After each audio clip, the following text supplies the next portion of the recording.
Bright Cutie. Every student matters. Morning. Uh, this video is based on chapter number 7, Attention and Interest.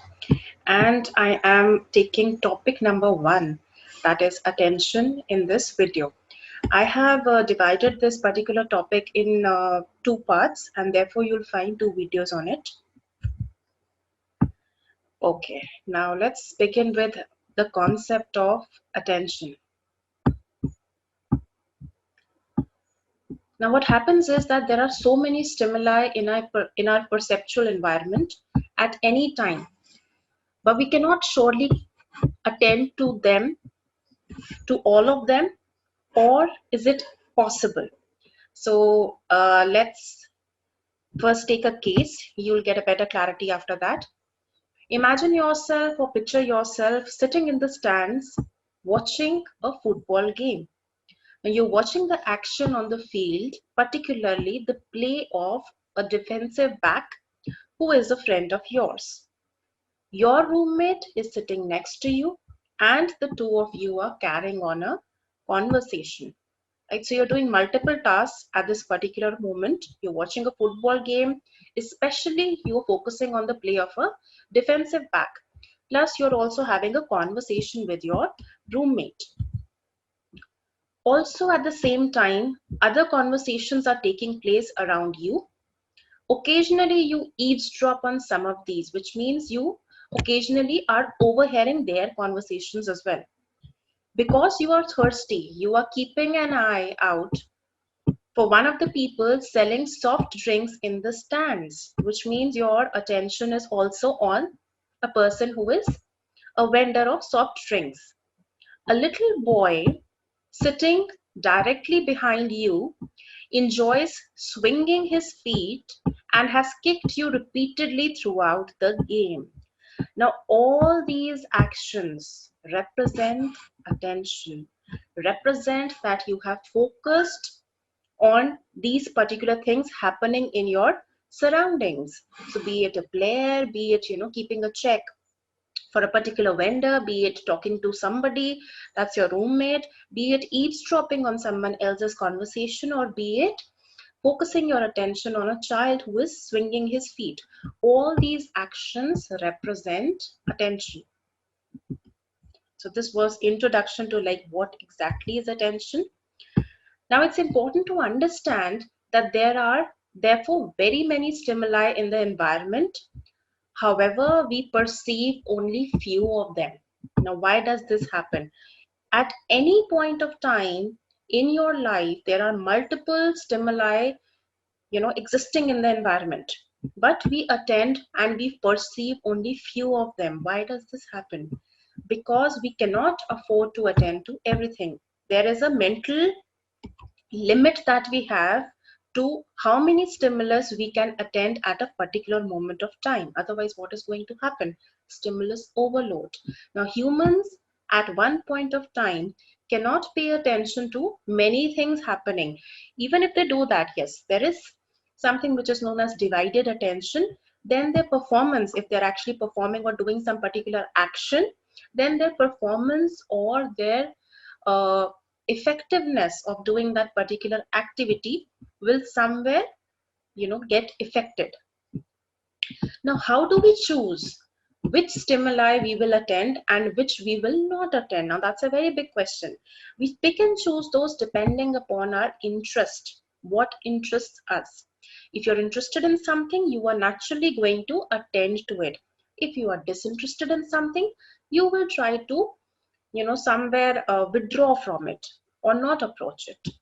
Motives, what your motives are, what you want from life, your desires, what your basic needs are or higher order needs are, what your goals in life are. All these factors determine what stimulus you choose to attend, right? Let's move forward. Okay, now there are a couple of definitions which I will take up one by one. Definitions of attention. William James, who happened to be one of a very famous behavioral psychologist, has defined attention as taking possession of the mind in clear, vivid form of one out of what seems several. Several over here refers to the different stimuli that you have in your environment. But when you're attending to something, that object, that person, or that event takes possession of your mind. And that too in clear, vivid form. So when you're focusing something, that particular thing is visible to you in clarity as a vivid form, and other things that you are not attending to, they appear in the background.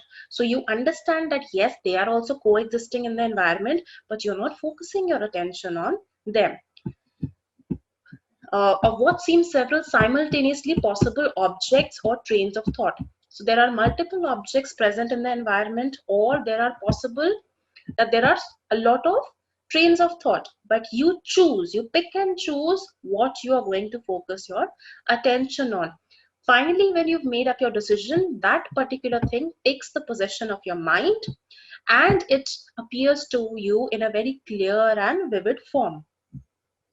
Moving to the next definition, McBurney and Collins define attention as capacity to respond to one stimulus at a time. So usually we as humans are able to focus or attend to one stimulus at a time. But there is also division of attention possible where we can do many things at a time. Now, when does that happen? When we are multitasking, when we are eating also, and when we are probably watching a TV, or we are, attending a meeting, etc. So that is division of attention. Okay, there are a couple of more definitions. Now, Stout says that attention is tendency to dwell on an object so as to understand it either theoretically or practically. So either you would want to understand it, the basics of it, the concept about it, that's the theoretical part, or practically, which means, picking it up, understanding if it is a ball, how does it function, you'll try and maybe hit on it, etc. So either practical exposure you are trying to attain or theoretical understanding of that particular object or that particular thing that has caught your attention. Another definition is given by Collins and Drever. They say that attention is a process in which it's very important to understand that they have termed it as a process, because when you're attending to something, that means your focus is on it. It's a process. It's not something that, it's a 1 second single thing. It's a process which takes time. So it's a process in which only one selective response is given out of the various simultaneous stimuli. So you choose what you will attend to, and then to that you give one selective response. Woodward says that to attend is to get ready to perceive a certain object or to perform a certain act, which means when you're trying to pay attention to something, you're basically mentally getting prepared to perceive something, perceive a certain object, could be a place, could be a person, or to perform a particular act. Okay. Now, towards the end of the chapter, you have exercise which is given. Over there, you have different types of questions. One category is very short answer questions. So the first question over there is define attention. So after you've listened to this video till now, you should be able to answer this question. Moving ahead to what are the nature and characteristics of attention. So what are the different features or characteristics of attention? We'll take them up one by one. First is conscious process. It's important to understand that attention is related to consciousness. It's related to the awareness of something. Now, this awareness could be of internal information. That's when you are attending to the stimuli within, when you're attending to your heartbeat, when you're attending to your thoughts. So that's internal information. Could be external information when you are attending to the stimulus which is present around you in your physical environment. Process of attention divides the field of attention into focal point and margin. What is a focal point? Something to which you are attending. What is a margin? Things which are there in the background, but you are not at this point of time focusing your attention on. At any moment, the field of consciousness is centered on a particular object. That is referred to as the focal point of attention during that particular point of time. Second is selectivity. Only one thing can be attended to at a particular point of time. It isn't possible for us, it isn't feasible to attend to each and everything that is happening around us. So at one particular point of time, we can attend essentially one stimulus only. That's selectivity. Now what we are going to attend is basically a choice that we take. What we select out of the many stimulus present, which one do we choose that we will focus our attention on? Attention is a perceptual process. Now, when we attend to that stimulus, we perceive it. Perception means that we give meaning to it. So we look at it, our senses pay attention to it, and we are like, okay, this is a car which is going. That's the perception that we've attached to the particular sensation or the stimulus which is present. Perception meaning thereby the meaning that we have attached to this particular sensory information that we had received through our various senses. Could be vision, could be auditory, etc. Attention is a result of limited capacity information processing system. Because we have a limited capacity, therefore we have to choose, we have to select which stimulus we will attend and which stimulus we will attend maybe at a later point of time. Third major characteristic is shifting. Now, it isn't possible for us as humans to keep attention fixed on exactly the same object for more than a few seconds at a time. You will have observed, when we talk also, we cannot maintain eye contact for a very long point of time. So our eyes keep revolving, keep shifting, keep moving. We look at different paintings in the room. We look at the person, then we shift our attention to something else, maybe a glass of water, maybe the table, maybe the chair. That is because it's not possible for us to keep our attention fixed on exactly the same object.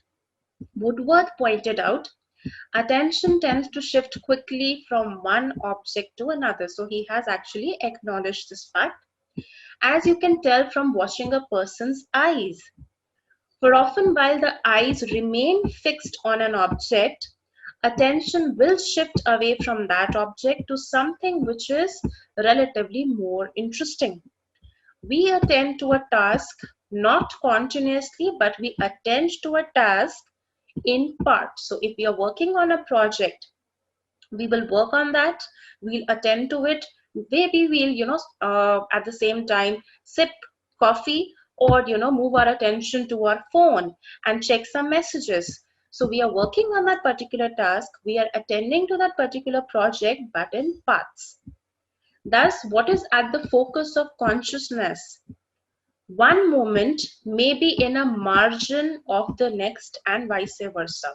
Right now, my focus is, let's say, on working on my project.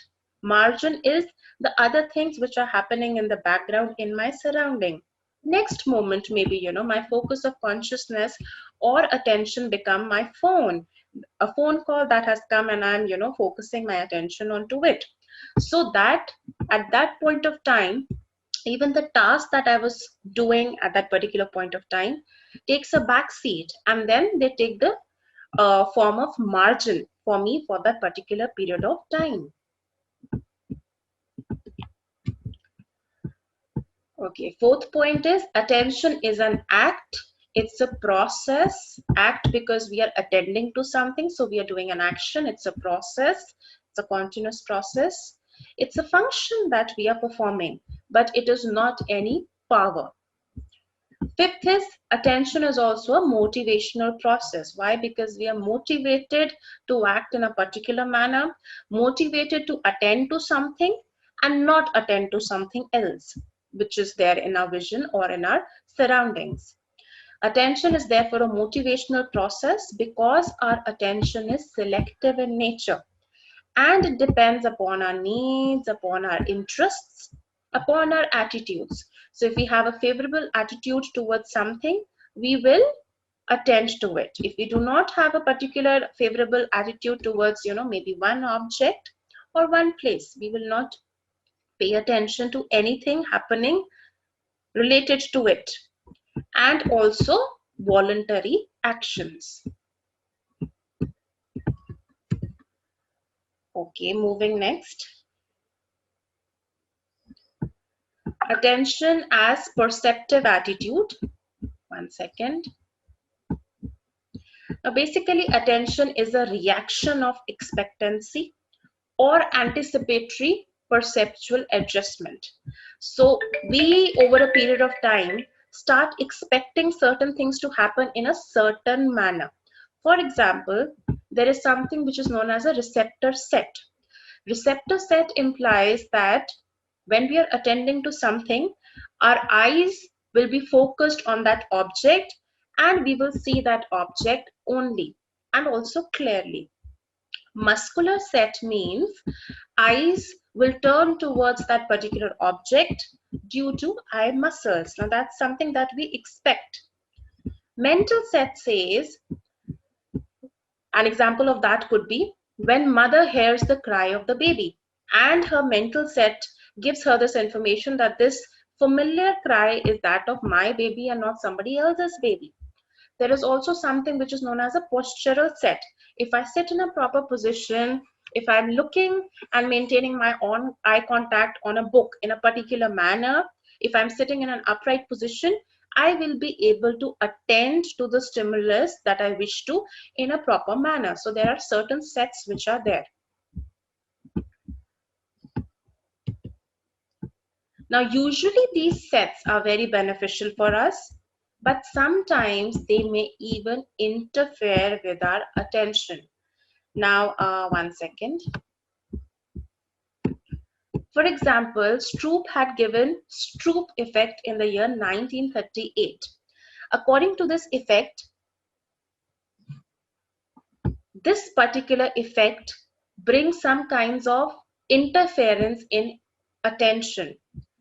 Stroop effect basically refers to a delay in naming the color of words. For example, let's say there are a certain set of participants and then there is an experiment which is being performed by an experimenter. So in the upper part, you can see that there are certain words which are written and these are actually words, colors which are being written. You can also see that they are also colored in the same color that they are. For instance, blue is colored in blue only, yellow is colored in yellow only. When we are paying attention to this, and if the experimenter asks the participants that pointing to this particular first word, tell me which color it is. So it's very, instantaneously he says it's blue. Second, he says yellow and then red, so on. So it takes him very less time. In the second scenario, the same words are written, that is colors are written, but they are colored in different colors, not their own colors, but different colors. You can see that the word blue or the color blue is actually colored and written in yellow. Then there is this word yellow, which is written in red. Red is written in blue. Now what had happened in this particular experiment which Stroop had done was that when the participants were asked to tell which words are written over here, they took longer to name them. Why did this happen? This happened because of interference in attention. We were actually, programmed in such manner, we expected these colors to be written in such a manner that it should be written in blue only or in the basic black color in which words are printed, but that did not happen. Now this thing brought some kind of interference and therefore the delay. Seventh characteristic is purposiveness. Now, what happens is that without any purpose or goal, we do not attend to any stimulus. If we have a goal which is related to that particular stimulus, we will naturally focus our attention to it. Stronger our purpose will be, more intense will be our attention. Let's say, there is a person who is interested in sports. So his goal is to, maybe in future become a very famous sports person. So what is going to happen is that he's going to attend to any competitions which are happening around in his city, or maybe some TV programs which are based on sports. Because let's say his purpose is very strong, he is strongly wanting to become a sports person in future, so he's going to attend to these TV programs also. He will not miss out on any of them. He'll keep a track which show is going to come, what date, what time. That implies stronger the purpose, the more intense is your attention on it. Eighth characteristic is attention is a mental activity involving all the three aspects of activity, such as cognitive, affective, and cognitive. Cognitive refers to the mental component where you are attending to something and you're also thinking about it, memorizing it, let's say. Affective is the emotional aspect of it. So when you're attending to it, somewhere your sentiments also are aroused. Cognitive implies the action component. When you're attending to something, you will also act in accordance to it, right? Cognitive, I repeat, is related to the mental part where you are memorizing it, thinking about it, reasoning, let's say, learning. Affective is the emotional part of it, and cognitive is the action-oriented part of it. Attention involves efforts both at the physical as well as the mental level. So if you are attending to something, maybe you'll come closer to the person you are conversing with. Body posture will also be in a different manner. So physical level also you're attending to something, mental level you're thinking about it, you're trying to understand it, you ask questions related to it so that it can bring more clarity to you. So it involves efforts at both the physical as well as mental level. Okay. 10th characteristic that we have is adjustment.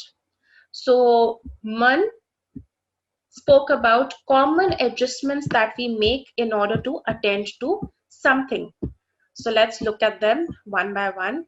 1 second. First is your receptor adjustment. What you do is head and eyes turn toward the object which is to be observed or attended, and there is either a continued fixation or a scanning process, which means in order to receive that particular stimulus and to attend it, what you do is you move your head towards it, your eyes towards it. Either you continue watching it, which means there is a continued fixation, or you quickly scan through it. That's your receptor adjustment. Second is general postural adjustment. So all of you are aware that if you want to attend to something, you sit in an upright position. You are, slightly more closer to that particular object that you want to attend to. So that's your postural adjustment. Third is muscle tension.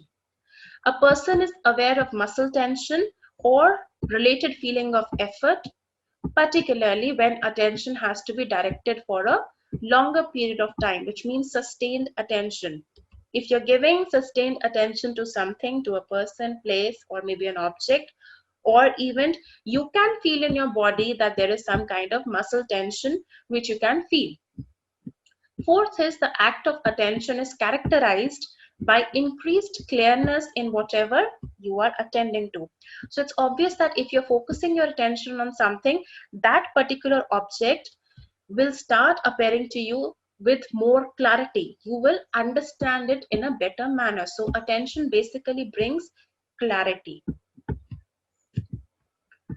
Okay, now towards the end of the chapter, in the exercise questions which are given, the third category of question is the long answer questions. The first question under it is, attention involves a great variety of adjustment. justify this statement. So I have just now discussed this particular question with you. Moving ahead with the nature and characteristics of attention. So the 11th point under it is possible to attend to an object without looking towards it. Yes, it's possible. Do not look at it, but you can hear it. So if it is a telephone conversation which is happening, you need not look at the person who is sending you the message over the phone. You can simply hear that person and attend to that message. 12th is attention has a limited range. Now, this limited range is referred to as the span of attention, which means that we cannot focus our attention onto something for a very long period of time. So that period of time for which we can focus our attention to properly, that's referred to as span of attention. Some people have a high span of attention, while some people have a relatively lower span of attention. So there are individual differences in these as well. Attention is basically exploratory in nature, meaning thereby that when you are attending to something which is happening around you, objects, places, events, anything, you tend to explore its qualities. You tend to explore its characteristics. If you're attending to, let's say, a cloth in the shop, so you will attend to it and you will touch it and you will look at the texture of it, right? The color, the texture, etc. So you are trying to explore its qualities. That refers to the exploratory nature of attention. Okay, that brings us to an end of this topic, that is nature and characteristics of attention. There is going to be another part related to this particular topic of attention. I will take that up in my next video.